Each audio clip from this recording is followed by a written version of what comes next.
ছোট্ট বন্ধুরা, একদিন এক মা তার ছোট সন্তানকে নিয়ে বনের ভিতরে ঘুরতে বের হলো।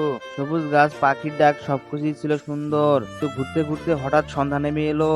আকাশে মেঘ জমলো, ঝড় বয়ে গেল। ভয় আর অন্ধকারে মা বাচ্চা হাত থেকে আলাদা হয়ে গেল।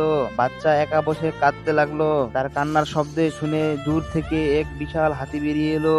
হাতিটি নরম শিকড় দিয়ে বাচ্চাকে শান্ত করলো আর জঙ্গলের ভিতর থেকে কিছু ফল আর পানি এনে দিল। বাচ্চা হাসলো, হাতির সঙ্গে খেলতে লাগলো।